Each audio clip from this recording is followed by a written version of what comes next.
ഒമാന്റെ തലസ്ഥാന നഗരം ആഘോഷത്തിലലിയുന്ന Muscat nights തുടരുകയാണ്. മസ്കറ്റ് നൈറ്റ്സിലെ ഏറ്റവും പ്രധാനപ്പെട്ട വേദി അമീറാത്ത് പബ്ലിക് പാർക്കാണ്. മസ്കറ്റ് നൈറ്റ്സിൽ ഏറ്റവും കൂടുതൽ ആളുകൾ എത്തുന്നതും അമീറാത്ത് പബ്ലിക് പാർക്കിലാണ്.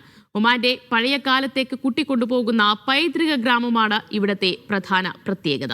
അലി കൂട്ടായി ചേരുകയാണ്. അലി, എങ്ങനെയാണ് മസ്കറ്റ് നൈറ്റ്സ് പുരോഗമിച്ചു വരുന്നത്? ആളുകളൊക്കെ എത്രത്തോളം സന്തോഷത്തിലും ആവേശത്തിലുമാണ് ഇതിൽ പങ്കുചേരുന്നത്?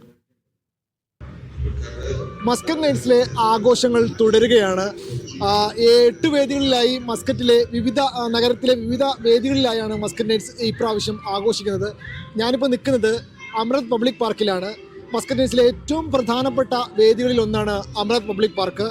അത് പറയാനുള്ളൊരു കാരണം, ഒമാൻ്റെ പഴയകാല, അതായത് പൈതൃക ഗ്രാമത്തെ അമീറാത്തിൽ ഉണ്ടാക്കിയെടുത്തു എന്നതാണ് ഇതിൽ പ്രധാനപ്പെട്ട ഒരു കാര്യം. കാരണം ഹെറിറ്റേജ് വില്ലേജ് ഒമാൻ എങ്ങനെയായിരുന്നു എന്ന് സ്വദേശികളെയും വിദേശികളെയും കാണിക്കുന്നതിന് വേണ്ടി, അവർക്ക് അതിൻ്റെ അനുഭവേദ്യമാക്കുന്നതിന് വേണ്ടിയുള്ള ഹെറിറ്റേജ് വില്ലേജാണ് അമീറാത്ത് പാർക്കിലെ ഒരു പ്രധാന പ്രത്യേകത.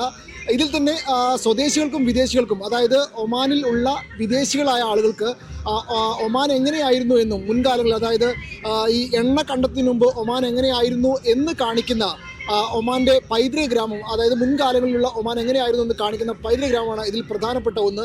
മറ്റൊന്ന് വിവിധ കലാപരിപാടികൾ, അതായത് ഇന്ത്യ മറ്റു രാജ്യങ്ങളിലുള്ള വിവിധ കലാപ്രകടനങ്ങൾ ഉള്ള ഒരു വേദി, സ്റ്റേജ് ഒരുക്കി എന്നുള്ളതാണ് മറ്റൊന്ന്. അതുപോലെ തന്നെ ഒമാനി കലാപരിപാടികളും ഇവിടെ നടക്കുന്നുണ്ട്. അതുപോലെ തന്നെ വിവിധ ഘട്ടങ്ങളിലായി ഓരോ സമയത്തും വിവിധ പരിപാടികളുമായി അമീറാത്ത് പാർക്ക് നിറഞ്ഞു കവിയുകയാണ്. ഏറ്റവും കൂടുതൽ ആളുകൾ, മസ്കറ്റ് നൈറ്റ്സിൽ ഏറ്റവും കൂടുതൽ ആളുകൾ എത്തുന്ന ഒരിടം കൂടിയാണ് അമീറാത്തിലെ ഈ പബ്ലിക് പാർക്ക്.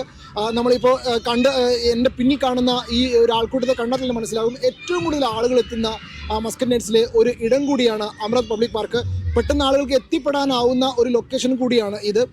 ഇവിടെ ഈ മസ്കറ്റ് നൈറ്റ്സ് നടക്കുന്നതിന് മുമ്പ് തന്നെ, അല്ലെങ്കിൽ മസ്കറ്റ് നൈറ്റ്സിൻ്റെ അല്ലാത്ത സമയത്ത് തന്നെ ഏറ്റവും കൂടുതൽ ആളുകൾ എത്തുന്ന ഒരു ഇടം കൂടിയാണ്. ഇപ്പോൾ മസ്കറ്റ് നൈറ്റ്സിൻ്റെ ഭാഗമായി കൂടുതൽ സ്വദേശികളും വിദേശികളും കൂടുതലായി ഇവിടേക്ക് ഒഴുകിയെത്തുന്നുണ്ട്. പ്രധാനമായും ഈ ഒമാൻ്റെ ഒരു ശീതകാല ഉത്സവം കൂടിയാണ് മസ്കറ്റ് നൈറ്റ്സ്. കാരണം വിൻ്റർ സീസണാണ്, കൂടുതൽ തണുപ്പുള്ള സീസണാണ്. ഈ സമയത്താണ് സ്വദേശികളും വിദേശികളും വൈകുന്നേരങ്ങളിൽ പുറത്തിറങ്ങുകയും അവരുടെ ഒരു എൻ്റർടൈൻമെൻറ്റ്, കൂടുതൽ ഒരു വിനോദ പരിപാടികളിലേക്ക് അവർ കടക്കുന്ന ഒരു സമയം കൂടിയാണ്. അതുകൊണ്ട് നല്ല കാലാവസ്ഥ ആസ്വദിക്കാനുള്ള ഒരു സമയം കൂടി ആയതുകൊണ്ട് തന്നെ മസ്കറ്റ് നൈറ്റ്സ് അതിൻ്റെ ഏറ്റവും പ്രധാനപ്പെട്ട ഈ വിൻ്റർ സീസൺ തന്നെ നടത്തുന്നു എന്നതാണ് ഒരു വലിയൊരു പ്രത്യേകത. ഇതിൽ എടുത്തു പറയേണ്ട ഒരു കാര്യം, മീഡിയ വൺ ഈ മസ്കറ്റ് നൈറ്റ്സിൻ്റെ ഒരു മീഡിയ പാർട്ണർ കൂടിയാണ്. ഇന്ത്യയിലെ ആദ്യത്തെ ഒരു ഇന്ത്യൻ ചാനൽ ആദ്യമായി മീഡിയ പാർട്ണർ ആവുന്നു എന്ന പ്രത്യേകതയും ഇപ്രാവശ്യത്തെ മസ്കറ്റ് നൈറ്റ്സിനുണ്ട്. അതുകൊണ്ട് തന്നെ ഈ ഒരു മാസം നീണ്ടു നിൽക്കുന്ന മസ്കറ്റ് നൈറ്റ്സിൻ്റെ വിവിധ കാഴ്ചകൾ പ്രേക്ഷകരിലേക്ക് എത്തിക്കുന്നതിൽ മീഡിയ വൺ കൂടുതൽ കാഴ്ചകൾ പ്രേക്ഷകരിലേക്ക് എത്തിക്കുന്നുണ്ട്. എന്തുതന്നെയായാലും ഒരു മാസം നീണ്ടു നിൽക്കുന്ന മസ്കറ്റ് നൈറ്റ്സ് കൂടുതൽ ആഘോഷങ്ങളിലേക്ക്, കൂടുതൽ പൊലിമകളിലേക്ക്, കൂടുതൽ വർണ്ണാഭമായി മാറുകയാണ്. അലി കൂട്ടായിയാണ് വിവരങ്ങൾ നൽകിയത്.